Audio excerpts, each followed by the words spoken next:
Quelle vue! Allez, on y va!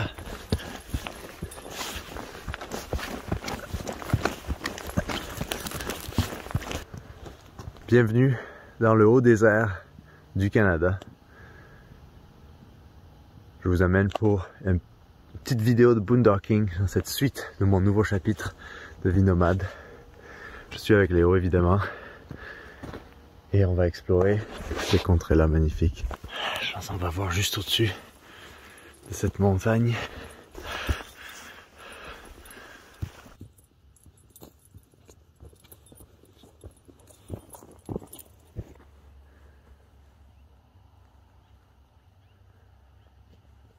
On est à la frontière américaine qui se trouve juste là et je vois que, regardez, il y a une grotte là-bas.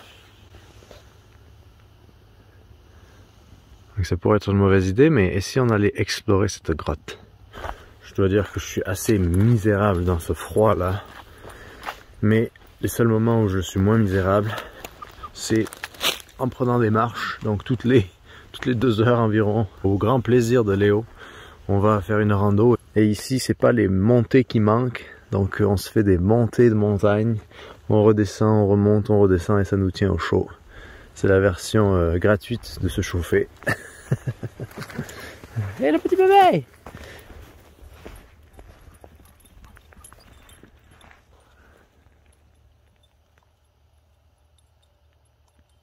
Je me demande ce qu'il y a là-dedans.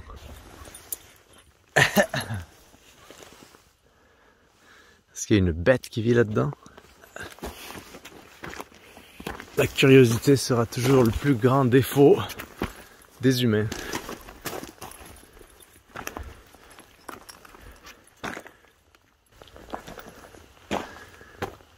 Waouh!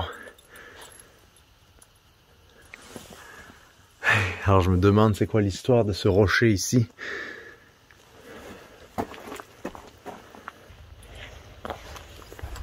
Là, il s'est passé quelque chose. Regardez ces eaux.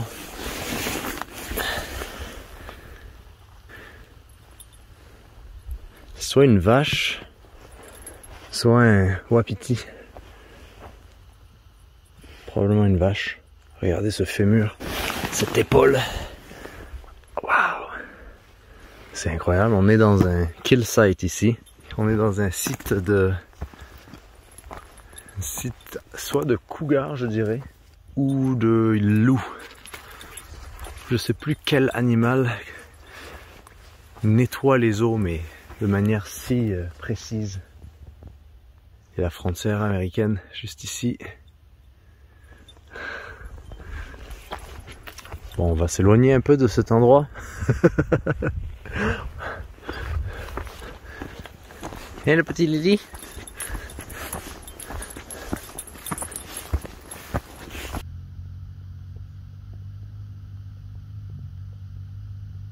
Je viens de surprendre un chevreuil.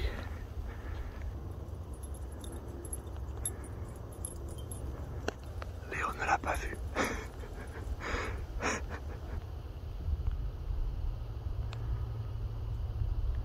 C'est un cerf mulet.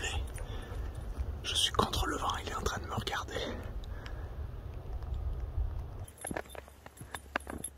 Donc petit topo chauffage, comme je disais plus tôt, j'ai plusieurs pistes. Le problème c'est que ça met du temps à arriver et le problème c'est que eh bien, cette semaine c'est la semaine la plus froide de l'année ici dans la région. Et donc je sais pas trop ce que je vais faire en fait. Je voulais vraiment faire un mois sans redescendre en ville. Mais je ne suis pas venu préparer, j'aurais dû le savoir qu'il allait faire un peu plus froid, j'aurais dû regarder la météo. Il y a plein de choses qu'on ne sait pas quand on part comme ça un peu à l'improviste. Ceux qui me suivent sur Patreon le savent. C'était un peu imprévu ce retour à la vie nomade que j'adore en fait. Ne vous méprenez pas, j'adore cette vie. C'est vraiment incroyable tous les jours de se trouver dans cet environnement-là et de vivre libre. Ça me manquait énormément. Par contre, ce qui est vraiment embêtant en ce moment, c'est ce chauffage-là. une sacrée organisation que ça prend quand on n'a plus d'adresse. D'autant plus que ces choses-là ne se livrent pas dans les points postaux. Tous ces chauffages-là, de ce genre-là. Donc ça fait que c'est un peu la loose, comme on dit en bon français. Mais, comme je disais dans le début de mes vidéos, mon intention c'est de rester positif et de ne pas tomber dans le confort de la négativité. Ça c'est un luxe que je n'ai pas. C'est un luxe que les nomades ne peuvent pas avoir. Qu'est-ce que t'as trouvé? T'as trouvé un autre bout d'os? Ah, ça va être plein de parasites.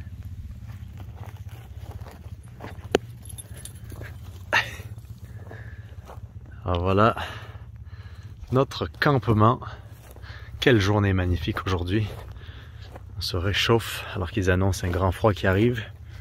Je me suis fait un petit cercle de feu.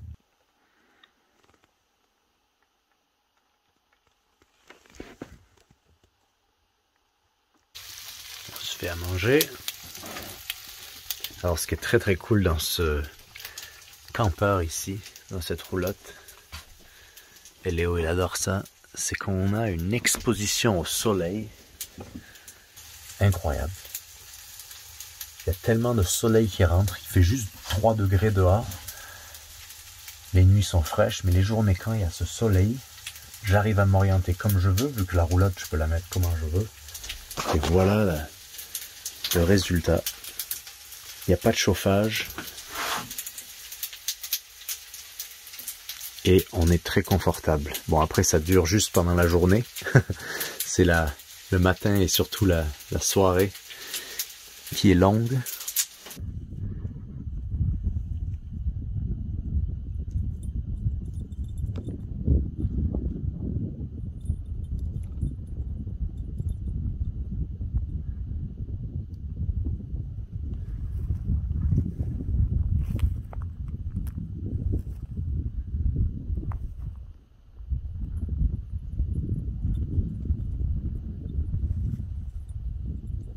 Je voulais faire un feu de bois ce soir et je sais qu'à peu près 1 km d'ici, mais 1 km ici ça peut durer 35 minutes en marche, eh bien il y a des morceaux de bois, des rondins de bois que des gens ont laissés et je ne veux pas prendre de ce désert, mais par contre des rondins de bois qui ont été laissés par des humains, moi je vais les utiliser parce que ça fait déjà plus d'une semaine qu'ils sont là, personne ne les utilise, ça a l'air d'être juste du déchet, donc ça fait qu'on va aller, j'ai amené la petite tronçonneuse électrique, j'ai un sac sur moi, j'ai un petit Léo avec moi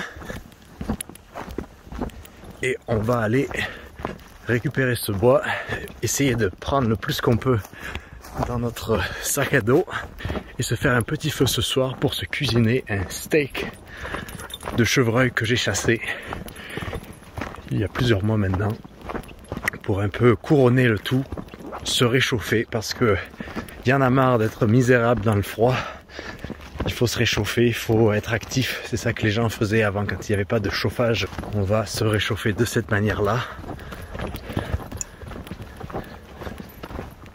Alors j'ai fait 3 canyons pour prendre un raccourci et il y a un chien qui m'a rejoint. C'est un ami de Léo. Je pense que c'est des campeurs à côté de moi. Ils vont pas être contents que j'ai pris leur chien, mais j'arrive pas à le faire retourner chez eux.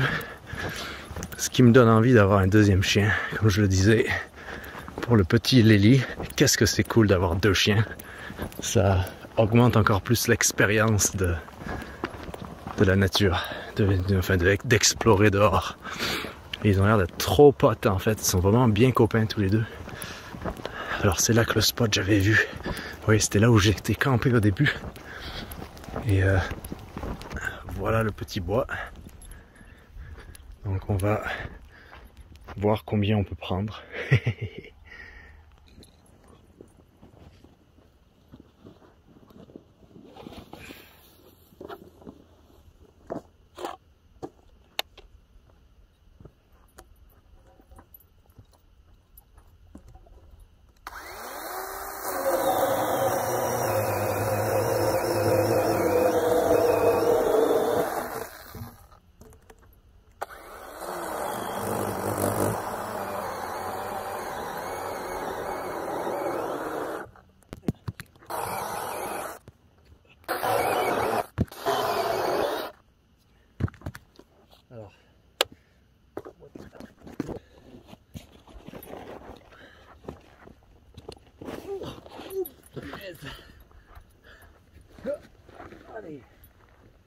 Oh, waouh. C'est parti. Les copains comme cochon. J'ai mon bois sur le dos. Un petit Léo. Un petit étranger. Alors je sais pas quelle route je vais prendre. Je pense que je vais faire le détour de ce canyon là. C'est un peu plus plat. Et moi dans le fond, on est tout en haut. Là-haut. Et ça a pas l'air comme ça, mais le haut des airs, c'est pentu.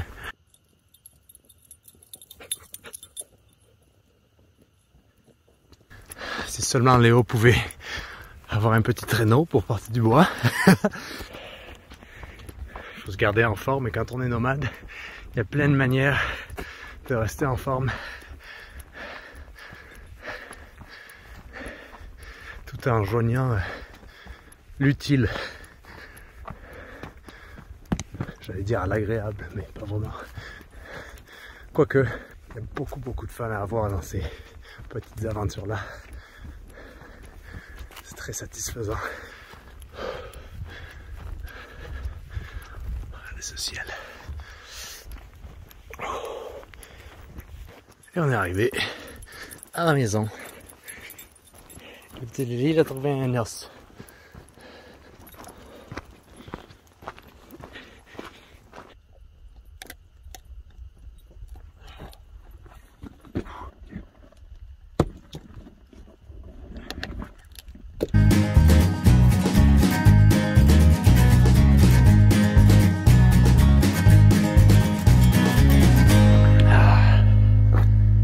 Vous savez ce qu'on a mérité là? Une bonne petite bière. Ah, yes sir. Bon, je viens de hacher ma petite pile pour mon petit feu. La dernière fois, j'ai récolté des roches. Bon, c'est pas Jojo, mais ça va marcher pour démarrer le feu. Et j'ai un peu de carton que j'avais encore avec moi, qui va me permettre de démarrer ce feu-là, et on aura un petit feu de camp.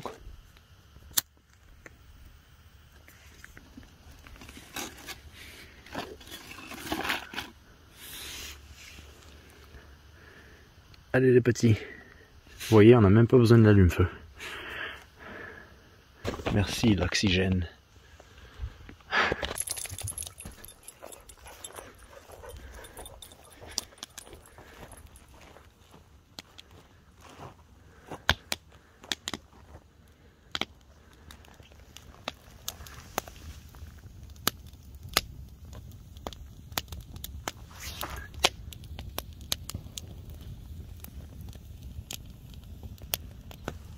Amis du soir, bonsoir.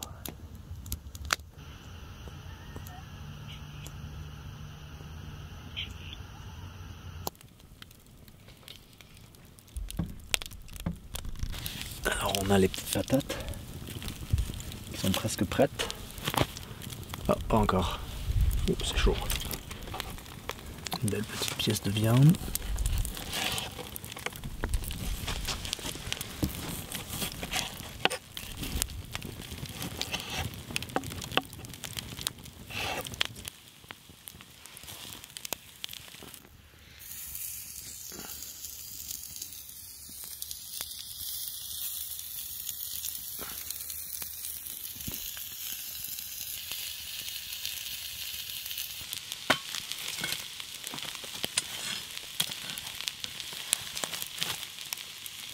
Ça cuit vite, le gibier.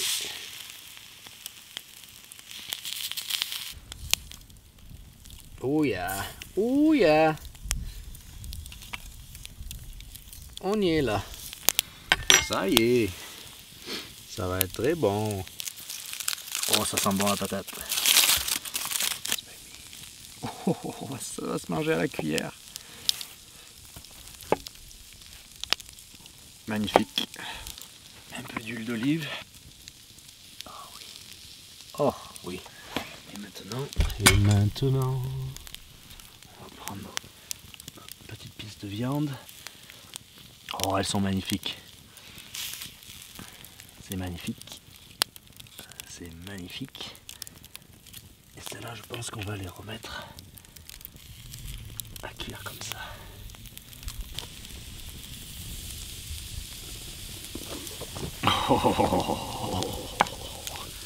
Oh, Oh oui. Ça se mange tout seul. Come here. No.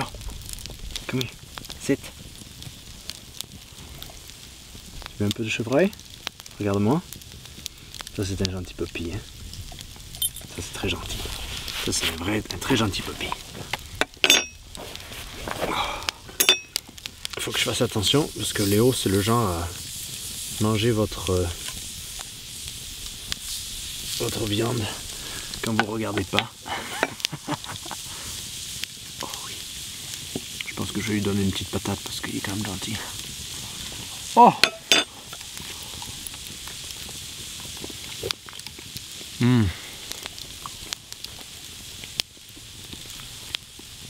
Ouh, c'est chaud. Alors ça, c'est mon cerf. Magique au coin du feu. C'est comme si le gibier s'était fait pour être mangé comme ça. Honnêtement. Et tout le travail que j'ai passé cet hiver pour avoir ma nourriture, qui me dure encore, avoir mes protéines sauvages comme je vous ai montré sur Patreon et sur YouTube. De A à Z, faire partie de la nature, récolter son gibier et se nourrir dans les moments les plus précaires de sa vie, d'avoir ces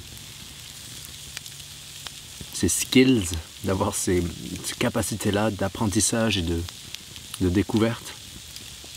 En fait, c'est de la survie, on parle de survie à ce moment-là.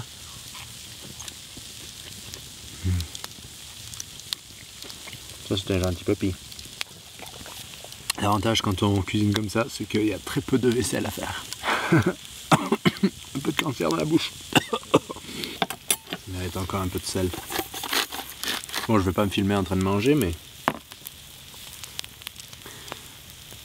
c'est vraiment le genre de soirée dont j'avais besoin aujourd'hui parce que j'ai passé une journée misérable, enfin plusieurs journées, parce que je pense qu'il me faut un poêle à bois et j'obsède à cette idée. Et à la fois, aujourd'hui dans le monde où on vit, c'est difficile en fait de recevoir tout vite. On est habitué à recevoir tout très vite et maintenant c'est difficile. Et donc en fait, ce que je trouve assez comme un défi, c'est de passer à travers ces moments-là de flottement. Alors vous êtes en train d'être enfumé là. Mais je dois dire que il y a quelque chose dans ce moment un peu primaire de se récolter son bois, de faire son feu, d'avoir travaillé pour sa nourriture. Là, j'ai plus froid du tout. Il y a rien de plus pur en fait que cette recherche de sa propre nourriture. On peut être pauvre, mais ne jamais manquer de quoi que ce soit en termes de nourriture. Et c'est fantastique de faire cette expérience-là de la vie, hein, en fait. Toute la gratitude que j'ai pour ce chevreuil dont j'ai pris la vie, en fait, il y a très peu de gens qui peuvent comprendre, à part ceux qui chassent ou qui récoltent leurs protéines sauvages, ou les gens qui ont des fermes. D'ailleurs, la première chose que j'ai faite, avant de partir de là où j'étais, partir un peu en catastrophe, comme je l'ai expliqué sur Patreon, la raison pourquoi je suis de nouveau nomade sur la route et sans rien d'autre que juste la maison sur roue, mon chien et moi-même. Avant de partir, j'ai pris le temps avec Léo d'aller à l'endroit où j'ai chassé mon chevreuil. Ça, c'était un peu comme un pèlerinage, un au revoir.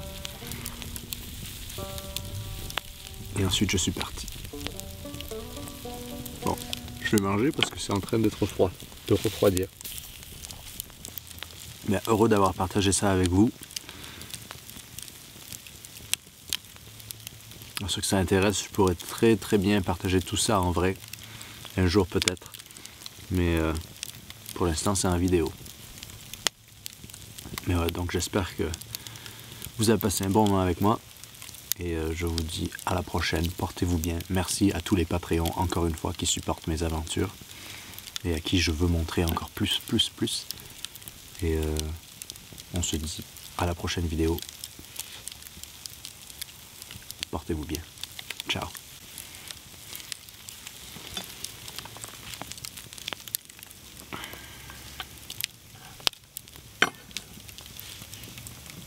L'avantage quand vous avez un chien, c'est qu'il n'y a pas de reste. 1, 2, 3, 4.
Merci d'avoir été avec nous. Je vous dis à la prochaine vidéo. Portez-vous bien.